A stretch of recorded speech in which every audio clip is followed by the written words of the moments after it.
You're not gonna make it. No, you ain't gonna make it. You're not gonna make it, but you can. Welcome to You're Not Gonna Make It, the show where I discuss threats that may prevent you from making it. I'm Kevin. Are you familiar with the Green Lantern?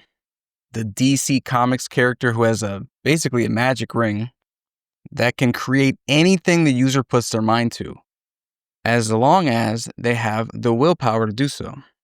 Real life ain't like that. Your willpower cannot power you through life. And the reason for this is that your environment always wins.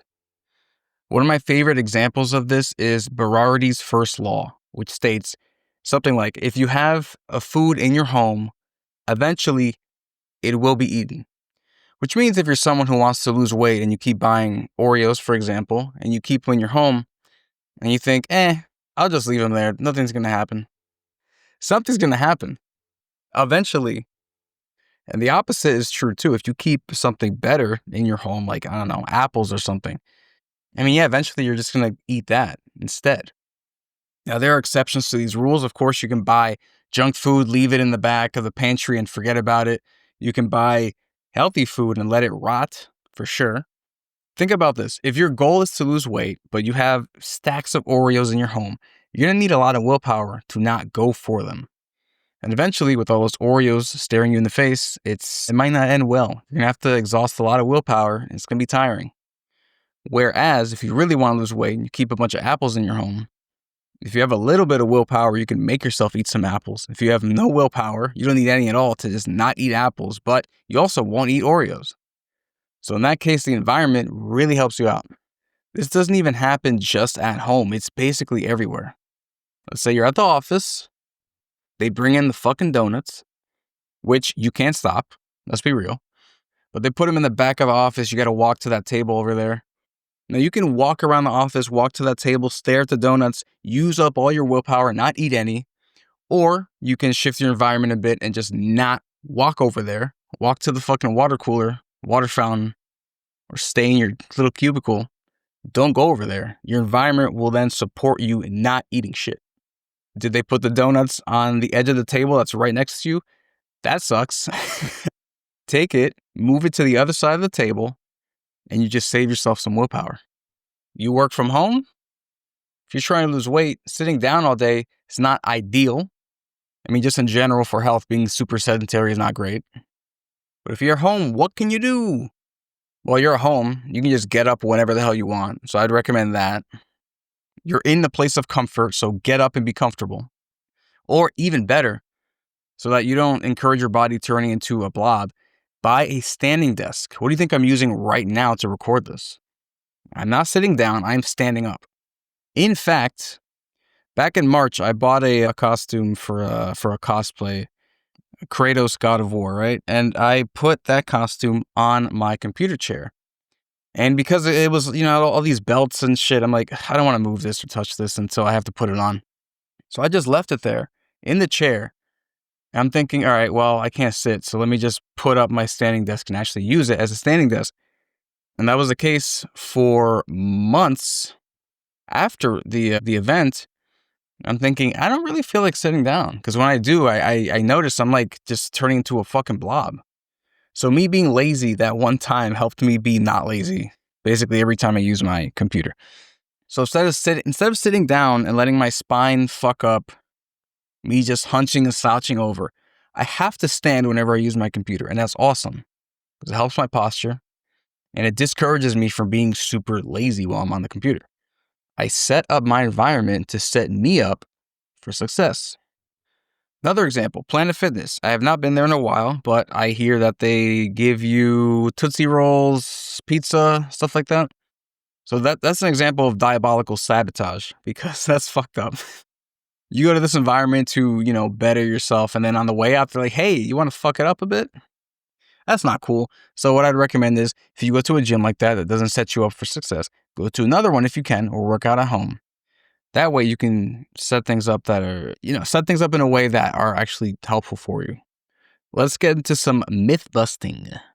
One of the biggest myths is strong people have unlimited willpower. What I found is that that's not the case. I had a friend send me a video from Layla Hormozi, who's Alex Hormozi's wife, if you don't know either of them. Very successful business people. And the philosophy she was talking about was basically what I think. In that, yeah, I mean, willpower and discipline are super helpful, but what is most helpful is just creating systems and environments that make it easy for you to actually do the things. We only have so much willpower.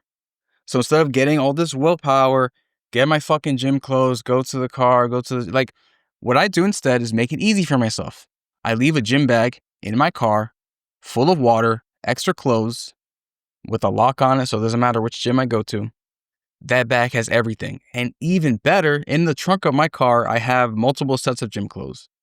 So then if it were ever to come to be the case where, oh, look, the gym clothes in my gym bag are fucking dirty, I got to exhaust willpower to go back up, find other clothes, come back down. No, go to the trunk. It's already there. Which reminds me, I need to wash those pretty soon. I don't think clothes being inside of a car for that long is very good. But anyway, it's there to help me out. Another myth, just try harder and you'll succeed. I mean, there's a little bit of truth to that myth, but willpower, again, is finite. Once you've kind of used it up for the day, most people, they kind of bounce back into their usual habits. Now, over time, you can make sure those usual habits are pretty good, like the systems I just mentioned. But if you're not there yet and your habits are not great, then once your willpower's up, kind of fucked. So willpower is not the be-all, end-all.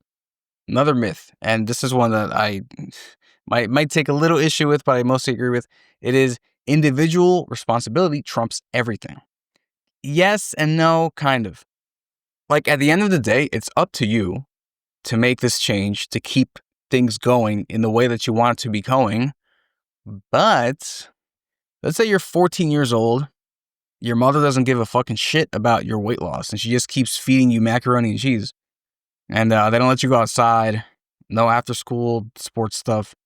I mean, yeah, you can just eat less of that and then work out in your room or something, but the environment's working against that person in particular pretty badly. So it's going to be tougher for them. The willpower it may not be enough. At the end of the day, it is up to the person, but sometimes it's fucking hard. Sometimes it's not reasonable or feasible. So there's that. And sidebar, let's talk about just more than physical health here. Set up your environment to not waste your time is also pretty good. Let's say you have a big ass, colorful, nice phone, such as, the normal Samsung, Android phones, whatever, right? Wow, it's a big ass screen. There's so many colors. There's so many things to do. That's awesome. Now, if you keep a device like this in your pocket, it's very probable you're going to use it more than you need to. So one thing you could do to change the environment is, firstly, the immediate environment is you can change the coloring so it's black and white so that the phone that's near you is not as interesting. Secondly, what you can do is when you're sleeping, keep the phone in a different room or way away from the bed. If you keep your phone within arm's reach of your bed, you are fucking up hard. But I need it for an alarm. I don't give a shit. Keep the phone over there. It's loud enough, I promise you. If you need the phone next to you all the time for whatever reason, maybe you can think about getting another phone, maybe something that's smaller or less interesting. I might need to go back to this Jelly Star for a bit. I'm spending a little too much time on the other one. That shit is too useful, so to speak. I'm a pretty disciplined person, and I know a lot of you listeners are too.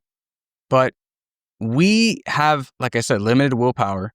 We cannot compete with those fucking nerds doing all this research in Silicon Valley. They know how to design electronics to make you be like, let me check this out, spend a little time here and then here and there. You can only compete with that for so fucking long before you end up wasting even an extra fucking half hour per day. It's just likely going to happen. That's human nature, which they have studied quite a lot. Set app timers, app blocks on your phone. I recommend getting the app called App Block on Android. No idea if it's on iPhone. It lets you not only block apps, but block websites too. I think you might have to pay for that one, but it's fucking worth it. Time is money. So set yourself up in that way. That's why Normally, I don't touch my phone for the first few hours of the day unless there's something crazy happening that I need to check for work or whatever, or some event or schedule or something. Normally, the first couple hours, I just don't touch it because I want to make sure I get other stuff done. I know if I open that up and be like, oh look, this email's here, this person texted me, blah blah. Okay, well now I'm like 45 minutes later, and it's like fuck, I didn't fucking start. Whoops. So I create my environment in a way that is beneficial to me. Same with food. A lot of snacks that would I go crazy for. I just don't get them. There's a farmer's market near my home, and there's this guy who sells pita chips, baba ganoush, hummus. You might think I'm bullshitting, but the pita chips are so fucking good that I have to buy less of them now. Because if I have too many of them in here, that's all I'm going to eat. It used to be the case where I'd buy like 3 boxes of it on a Thursday, and then they'd be gone by Sunday. I'm like, what the fuck? This can't happen. And it's not like I was going way over my calorie budget or something, but it's like so many of the calories of my day were just for fucking pita chips. Like, where's the protein? So literally when I go there, as much as it pains me, I'm like, okay, hey, just 1 box, 1 small baba ganoush. And then I, push that to last till, the weekend or Monday or something, a few days. It's tough, but you know what? I know if I have all that shit in my environment, it's not going to be great. So I recreate my environment so I don't have to use willpower to just not eat shit that I love. I just don't have it here, or I get less of it. Some of you might not have those kryptonite snacks like pita chips, or it might be like Oreos, like I like to say, or something even worse. Those, you should do a heart swap, honestly. Cutting is hard. I wouldn't cut things out of your environment so quickly. I would make swaps instead, because cutting it out, you're reducing, your brain doesn't like that too much. So I would make some swaps instead. I'm thankful that my worst snack is fucking pita chips. All right, let's get into some stats here. Studies show that willpower operates kind of like a muscle that gets tired. After using your self-control and willpower quite a lot, people perform like 25% worse on later self-control tasks. Which means if you blow all your willpower early in the day, the rest of your day might be kind of fucked, which is kind of interesting. This stat is quite known and public, but 40 to 65% of gym memberships are abandoned within the first 6 months. Because despite people's willpower to go, they didn't have the systems or discipline in place to actually go. Maybe they chose a gym that's so awesome, but it kind of takes, 58 minutes to get to. You need a lot of willpower to spend 2 hours on top of your gym time to go to. That's too much. I recommend this. Even if the gym kind of sucks, pick the one that's much closer. If there's like a half-hour difference between the gyms, pick the one that kind of sucks because you'll actually go. And by kind of sucks, I mean it has the essentials, not like it's just a floor or something. Like a fucking hotel gym. Well, that is better than nothing, but hotel gyms are fucking sad, man. So living next to fast food areas increases the obesity risk by about 15%, because if they're your environment, they're in your peripheral vision, you see them all the time, you'll be thinking about it more. That's how advertisements work. You know about Coca-Cola, right? Of course you do. They advertise all the time. And sometimes you may be thinking, why the hell do they advertise so much? Yeah, obviously I know about them. Think about it backwards. Obviously you know about them because they advertise all the time. Same thing with your environment. You see KFC every fucking day and you're like, well, this day the crispy chicken seems pretty good. Maybe I'll try it out. Do they sell crispy chicken there? I don't know if that's just fried chicken by default. I've not been to KFC in like, I don't know how many years. It might legitimately be like 20 years or 15 years. I don't know. I have eaten Popeyes twice or 3 times in the last 5 years ago during COVID or whatever. Holy fuck, that's good. That, like, you can taste how much it's killing you as you're eating it, but fucking hell, Popeyes is good. I do not recommend it. Unless you're on your deathbed, I guess. Anyway, if you live closer to supermarkets or fresh produce or something, your obesity risk goes down by 10%. So you can live near Whole Foods and your obesity goes down by 10%, and your disposable income goes down by 60%. According to this, habit formation takes an average of 66 days. I personally heard, at least with my reading, that it's about 6 months to maintain a habit, which probably somewhere in between, depends on the person, right? I mean, after 6 months, it's definitely a habit. But 2 months, maybe, it depends. But habit formation takes an average of 66 days, but people with stronger environmental cues and, if your environment helps you out, form habits 40% faster. So if you make things work for you in a better way, makes things easier. Environmental cues trigger behavior changes about 23% more effectively than just willpower saying, I'm going to do this, conscious, action.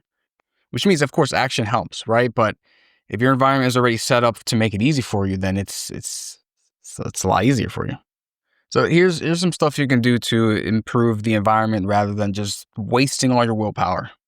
If you must buy junk food for whatever reason, put it all the way in the back of the pantry, because if you have to dig for it, you might not go for it, right? And the good stuff you want to start eating, put it right in your face. Even if the first time you look at it, you don't go for it, you're going to keep looking at it. So you're probably going to touch it at some point.